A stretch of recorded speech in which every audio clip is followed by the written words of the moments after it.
I never thought humiliation could come wrapped in silk and champagne. There I was, sitting in the third row at my younger sister's wedding, wearing the only formal dress I owned, trying my best to blend into a room full of people who all seemed too polished, too perfect. My son, Luca, sat beside me, swinging his legs under the table, wearing a little suit I had to stretch 2 paychecks for. He looked so proud to be there. He thought this day would make us feel like part of the family again. Maybe I hoped that too. Vivian, my sister, floated through the day like a movie star. She always had that energy. Beautiful, charming, adored by everyone, especially our mother. She got the compliments. I got the comparisons. She got the spotlight. I learned how to live in the shadows. Still, I showed up. I smiled. I clapped when they kissed. I kept my voice steady when people asked, "And you're the older sister? You don't look like you have an 8-year-old." Then came the speeches. The groom's best friend went first. Some mildly funny anecdotes, light laughter. Then it was Vivian's turn. I expected something sentimental, something about love, maybe something about growing up together. I even raised my glass in anticipation. I should have known better. She lifted her crystal flute and smiled out over the room. "I want to thank everyone for coming," she began, glowing. "It means the world to have you here. And of course, I want to say something special about my big sister, Alara." I turned to Luca and smiled at him. He looked up at me with excitement. For a moment, I believed she was about to say something kind. Vivian went on. "Alara's been such a role model. She's a single mom, strong, independent, and clearly unwanted by anyone else." The room erupted into laughter. My stomach flipped. I thought I misheard her, but she kept smiling like it was the most charming joke she'd ever told. Some guests looked confused, but most laughed harder, clinking their glasses like it was all in good fun. I didn't know where to look. My heart pounded in my ears. Luca tugged at my sleeve and whispered, "Why did she say that about you, Mama?" Before I could answer, my mother added loudly from her table, not missing a beat. "She's a used product, but hey, she still looks good for her age." More laughter, sharper this time. It was the kind of laughter that cuts through skin, the kind that lets you know everyone sees you differently now, not as a guest, not as family, as entertainment, as pity, as shame. I couldn't move. I couldn't breathe. My face burned, but I refused to let the tears fall, not in front of my son, not in front of them. My fingers curled into my napkin under the table, gripping it like a rope. I looked around the room, searching for someone, anyone, who might meet my eyes and offer something resembling compassion. My grandfather looked down at his plate. My cousin smirked at her phone. Even my uncle, who once told me I reminded him of my late father, didn't look up. Luca looked lost, his little eyebrows furrowed, confused and hurt. That was the part that broke me. Not the words, not the laughter, not the shame. The fact that my son was watching it all, trying to understand why his mother, the woman who kissed his scraped knees and stayed up late helping with his math homework, was being mocked by her own family. I wanted to leave. I wanted to grab Luca's hand, walk out, and never look back. But something in me hesitated. I wanted to speak. I wanted to defend myself, to tell them they didn't know half of what I've carried, what I've survived. But my mouth was dry. My legs were trembling under the table. Then, before I could move, I heard a chair scrape back. Callum, the groom, Vivian's perfect polished fiancé, stood up slowly. He didn't look amused. He didn't look at Vivian. He didn't look at the guests. His eyes went straight to me, and something in his face made the entire room freeze. In that instant, I knew something was about to happen. Not a rescue, not a fight, a reckoning. People often think being the older sibling means you lead the way, that you're looked up to. But in our family, I was more of a warning than a role model. I'm Alara. I'm 34, a single mom, and the black sheep of the family. I live in a small 2-bedroom apartment on the edge of town with my son, Luca. He's 8, the best thing that ever happened to me, and the only reason I ever walk back into rooms that once made me feel small. I work 2 jobs, mornings at a local cafe, nights at a front desk for a small hotel. Life isn't glamorous, but it's mine. I make Luca pancakes on Saturdays. I know how to sew patches into his jeans, and he tells me I'm his superhero. That's all I need to keep going. But being a single mom in my family meant I was the one who failed. My mother, Judith, made sure I felt it at every holiday dinner. She believes in appearances. That's why she tells people Vivian's wedding is a second chance for the family name. Vivian is 5 years younger than me. She's beautiful, successful, always had everything handed to her, and always knew how to make it look like she earned it. She's the golden child. Judith adores her. If Vivian sneezed, our mother would bless her with a silk handkerchief. If I got sick, she told me to take vitamins and stop being dramatic. When I got pregnant with Luca, everything changed. I was 25, newly in love with a man who swore he'd stand by me. By month 5, he vanished. No note, no explanation, just gone. My family didn't ask questions. They didn't offer help. They gave me silence, judgment, and I told you so. But I had Luca, and when I held him for the first time, every cruel word they ever said became white noise. Still, deep down, I hoped they'd eventually see me, not just as a single mom, but as someone worth loving. Maybe that's why, when I got Vivian's wedding invitation, I said yes, even though I wasn't part of the bridal party, even though my name was spelled wrong on the RSVP card, even though I had to rent my dress and do my own hair in the bathroom mirror while Luca practiced smiling in his little tie. I told myself it was for closure, that maybe, just maybe, this was my family's way of extending a quiet olive branch. The venue was beautiful, white roses everywhere, gold-accented tableware, a string quartet playing in the distance. Vivian looked like she belonged in a bridal magazine. She was all smiles and sparkle, basking in every compliment and camera flash. When she passed me, her smile faltered. "You made it," she said, like she hadn't expected me to. She looked down at Luca and added, "He's getting big." No hug, no warmth, just small talk, then back to the spotlight. Judith didn't acknowledge me at all. She walked past me like I was one of the servers, but Luca was glowing. He thought the chandelier looked like a spaceship. He whispered that Vivian looked like a princess. And when I saw how happy he was just being there, I decided to stay for the reception, even though I could feel that familiar ache of not belonging settle in my chest. I found our table 9 near the back by the restrooms. I laughed to myself, fitting. We ate our salads. I helped Luca with his tie when he got chocolate mousse on it. I avoided eye contact with my mother and tried not to listen when I heard my name whispered across clinking glasses. Then the speeches started, and I realized this night wasn't going to be about family unity or forgiveness. It was going to be another stage for Vivian to shine, and I was about to become her punchline. It started the way most wedding speeches do, warm, sugary, just a touch over-rehearsed. Vivian stood up with perfect posture, holding a champagne flute in her freshly manicured hand. Her dress shimmered under the reception lights, and the room instantly hushed in anticipation. She smiled, pausing just long enough for everyone to settle. "I want to thank all of you for being here," she began. "It's the happiest day of my life, and I'm surrounded by the people who mean everything to me." I watched from the back table, trying to convince myself that I was included in that sentence. Luca was perched on the edge of his chair beside me, kicking his legs, completely enchanted by the whole fairy tale of it. Vivian continued, speaking sweetly about her new husband Callum, about love, timing, and fate. I relaxed a little. Maybe, just maybe, this speech wouldn't turn into something cruel. Then she shifted. "And of course," she said with a sly smile, "I want to give a shout-out to my big sister, Alara. You've always been such a strong example." The spotlight moved. I could feel eyes turning toward me. I sat up a little straighter. I smiled politely. Vivian continued, her voice light but pointed. "She's the bravest woman I know. She raised a child on her own. No husband, no partner, just her and, well, whoever was kind enough to babysit." The room chuckled. My stomach tightened. "But seriously," she added, "it's incredible how she's managed. A single mom, unwanted by anyone, but still showing up." Laughter. Real, loud, unfiltered laughter. I felt the breath leave my body.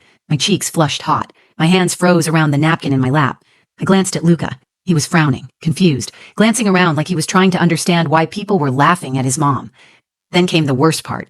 My mother, Judith, laughed louder than anyone. She leaned toward her table mates and added, just loud enough to carry, "She's a used product, but she still polishes up well." Another wave of laughter, the kind that didn't even try to hide its cruelty. My vision blurred for a second. It felt like being slapped, except no one had touched me. Everyone just laughed around me like it was normal, like it was acceptable to mock a woman who had spent nearly a decade working herself to the bone to raise her son with dignity and warmth, like being alone made me less. I looked down at Luca. His smile had vanished. He leaned into me, whispering, "Why did she say that? What does she mean?" I wanted to answer, but I couldn't find the words. I couldn't protect him from this moment. I couldn't shield him from the way our family saw me. That kind of pain doesn't hide well. My heart raced. I looked around the room for an exit, for someone who might step in, someone who might say, "Enough." But no one did. Some people looked uncomfortable, but they didn't speak. They just looked at their glasses, their plates, their phones. Even Grandpa Norman, who used to call me his little lion when I was a kid, avoided my gaze. He was there. But in that moment, he wasn't with me. I was alone. Again. The thing is, I could have taken it if it were just me. I've spent years swallowing that kind of treatment. I could have smiled, taken Luca by the hand, and left quietly with my head held high. But seeing the confusion in my son's eyes, seeing him trying to understand why the people clapping and toasting were suddenly laughing at his mother, it cracked something open in me. I stood. Not because I knew what I was going to say, not because I wanted to make a scene. I just needed to get out of that room. I needed air. I needed to breathe without choking on the shame they were handing me. I pushed my chair back, my hands trembling. And then, from the head table, another chair scraped against the floor. Callum, the groom, stood up. He looked pale. His jaw was tight.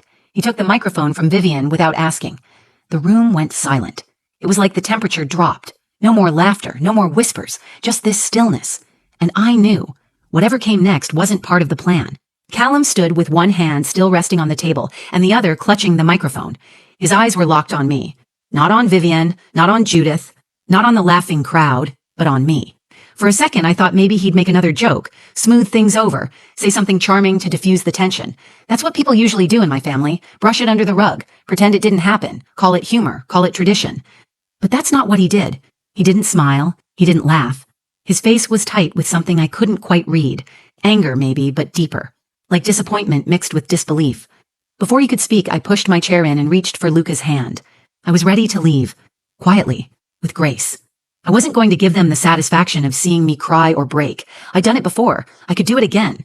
But as I turned to step away, Callum's voice rang out. Low, firm, calm. Ilara, don't go. That stopped me. Everyone turned toward him. Whispers swept the tables like a breeze through dry leaves. Vivian stiffened. Judith narrowed her eyes. The DJ reached toward the volume controls but stopped when Callum raised a hand. He didn't look at anyone but me. I can't pretend I'm okay with what just happened, he said. I won't stand up here and let that kind of cruelty pass as comedy. The room held its breath. Callum stepped out from behind the table and slowly walked forward. He wasn't rushing. Every step seemed deliberate, like he was pushing through the weight of the room. He stopped near our table. Me, Luca, the now cold salad plates, and looked directly at the guests. I've heard a lot about family over the past year while planning this wedding, he said. About appearances, tradition, loyalty. But what I just saw wasn't family. That was mockery dressed up as celebration. The crowd shifted uncomfortably. Some people glanced at Judith. Others stared at their drinks. But no one spoke. He turned to Vivian. You mocked your sister for being a single mother, for raising a child without help. You laughed. And worse, you made her son watch it happen. Vivian opened her mouth, but no sound came out. Callum didn't wait for her to answer. She didn't ask to be put in that position. But she did it. She showed up today. She sat in the back, she smiled, she brought her son to witness your big day, and you turned that into a joke? I had never seen Vivian look small until that moment. Callum turned again to the room. Ilara didn't stand here to defend herself. She didn't ask for sympathy. She's never needed a stage. But I won't stay silent. Because if I'm about to marry into a family that sees cruelty as humor and shame as tradition, then I need to reconsider what kind of man I want to be. A gasp rippled through the guests. A woman at the next table whispered, Is this real? Someone dropped a fork. Luca looked up at me with wide eyes. I didn't know what to do. I'd come here expecting to survive the evening. I didn't expect to be defended. Not like this. Not in front of everyone. Callum looked down at my son and gave him the softest nod. Your mom's the strongest person in this room. Don't forget that. He turned back to the crowd one last time. I think I've seen enough. With that, he set the microphone down, walked past Vivian without another glance, and headed straight out the door. I stood there frozen, holding Luca's hand. The music didn't start. The crowd didn't move. It was as if someone had drained all the air out of the room. The fairy tale had shattered. But for the first time in a long time, I wasn't the one left broken. The moment Callum walked out of the reception hall, it was like someone had flipped a switch. No one clapped, no one cheered. The only sound was the soft hum of the air conditioning and the clink of a single spoon hitting a glass. The crowd was frozen, eyes darting between me, Vivian, and the door Callum had just disappeared through. Vivian stood at the head table like she'd just been slapped. Her perfect posture cracked. Her shoulders sagged under the weight of what had just happened. She looked around, but the faces staring back at her weren't smiling anymore. Some looked shocked. Some looked embarrassed. A few looked angry. Not at Callum, but at her. Judith was the first to speak. She stood abruptly, her chair screeching back across the polished floor. What an ungrateful boy, she snapped. He embarrassed you in front of everyone. Typical. Just like your sister. Selfish. But her voice didn't carry like it usually did. The power she held over the room had vanished. Her words fell flat. I didn't respond. I didn't need to. For the first time in my life, I didn't feel like shrinking under her voice. I turned to Luca. He looked up at me, unsure. Are we leaving? He asked quietly. Yes, baby, I said, brushing his hair back. We're going home. I stood tall as I took his hand and began walking toward the exit. People parted as I passed. Some avoided my eyes. Others looked like they wanted to say something but couldn't find the words. Halfway to the door, I heard someone call my name. Ilara. I turned. It was my grandfather, Norman, pale, eyes rimmed red. He stood slowly and stepped toward me. I'm sorry, he said, his voice soft, shaky. I should have stopped it years ago. I nodded, not trusting myself to speak. I didn't hate him for not defending me. I understood what silence costs some people. I'd lived it. I wasn't angry, but I wasn't carrying their guilt anymore either. Outside, the air was cool and crisp. Luca squeezed my hand. Is the wedding over? I looked down at him. Yeah, I said, smiling. I think it ended exactly how it needed to. We drove home in silence. The radio off, just the hum of the tires and the rhythm of Luca tapping his fingers on the armrest. I tucked him in that night, kissed his forehead, and lingered by his door a little longer than usual. He didn't ask any more questions. He didn't need to. The next morning, I woke up to a dozen missed calls from unknown numbers, distant cousins, even a couple of guests I barely knew. I ignored them all. My phone buzzed again. A text from a friend who had been at the wedding. Someone recorded Callum's speech. It's on Facebook. Over 50,000 views already. You need to see the comments. People are standing up for you. I opened the video. There it was. Callum's voice, calm and direct, standing up to an entire room. And there I was, frozen in the frame, holding Luca's hand. The comments were full of support. This man is a hero. She deserved better. I'm crying watching this. Every single mom out there just got a little bit of justice. I didn't cry. I didn't smile either. I just felt still. Like something that had been clenching inside me for years had finally let go. That week, Vivian tried to spin the story. She said Callum overreacted, that it was just a joke, that people were too sensitive. But the truth had already landed, and no one was laughing anymore. A few days later, a small bouquet of wildflowers showed up at my apartment. No note, just a little card that read, "To the Lioness." I didn't need to ask who it was from. The wedding didn't happen. But something more important did. For once, I wasn't the one carrying the shame. I wasn't the one who had to apologize. I walked out of that room with my son, my dignity, and my head held high. And somewhere out there, someone reminded a room full of people, and maybe the whole internet, what it really means to be strong. It's been 6 months since the wedding that never happened. Vivian and Callum officially called off the engagement. There was no statement, no drama, no follow-up post, just a quiet erasure of what was supposed to be a perfect day. Vivian returned to her social circle like nothing had happened. The pictures from that night disappeared from her feed. She hasn't reached out to me. I'm not sure I expected her to. Judith called once. Not to apologize, but to say I had embarrassed the family by not laughing along. I listened for exactly 30 seconds, then told her something I never thought I'd have the strength to say. I'm not your scapegoat anymore. Then I hung up. It wasn't angry. It wasn't dramatic. It was clean. Simple. Final. I realized, after everything, I didn't need a grand apology from my family. I didn't need them to suddenly change or recognize my worth. I just needed to stop waiting for their permission to see it in myself. My life didn't transform overnight. I still work long hours. I still make 2 dinners some nights because Luca wants pancakes and I want something green. But I carry myself differently now. I'm not hunched under years of quiet shame. I don't hide in the back of rooms anymore. Luca's changed, too. He asks more questions now. Smart ones. He wants to know why some people are cruel and why others are brave. He talks about Callum like he's a Marvel hero. Sometimes he pretends to give speeches with his action figures, standing up for the little guy. I watch him, and I know, deep in my bones, that he saw something that night that will shape the kind of man he'll become. Strong, gentle, unafraid to speak when it counts. One night, while we were brushing our teeth, Luca looked up at me in the mirror and asked, "Mom, are you still sad about what Aunt Vivian said?" I paused, then said, "Not anymore." "Why?" He shrugged, toothpaste on his chin. "Because I think you won, even though it wasn't a fight." That stayed with me, because he was right. I didn't yell. I didn't insult anyone back. I didn't demand justice or cry in public or make a scene. I simply stood up, held my son's hand, and walked away. And someone else, someone unexpected, decided that silence wasn't good enough anymore. Callum didn't just stand up for me. He reminded everyone in that room what love actually looks like. Not the kind that wears a tuxedo or walks down the aisle, the kind that sees someone being hurt and says, "No, not today." If I've learned anything, it's this. Being alone doesn't mean you're unwanted. Being kind doesn't make you weak, and dignity, once reclaimed, is something no one can take from you again. So no, I didn't dance at my sister's wedding. I didn't toast or toss a bouquet or cry happy tears under fairy lights. But I did leave with something better than approval. I left with my head high, my son beside me, and the deep, quiet certainty that I no longer need to explain myself to anyone. That is the ending no one expected, and exactly the one I deserved. If this story moved you, if you've ever been made to feel small or silenced in a room full of people who should have stood by you, know this. Your voice matters. Your dignity matters. And you are not alone. If you found strength in this story, please take a moment to like this video, share it with someone who needs to hear it, and leave a comment below. I'd love to know, have you ever experienced a moment where someone finally stood up for you, or where you had to stand up for yourself? And if you want more true stories that cut deep, challenge expectations, and remind us what it means to be human, subscribe to the channel and hit that notification bell so you don't miss what's coming next. Thank you for being here. And remember, Your story is powerful, even if no one claps when you tell it.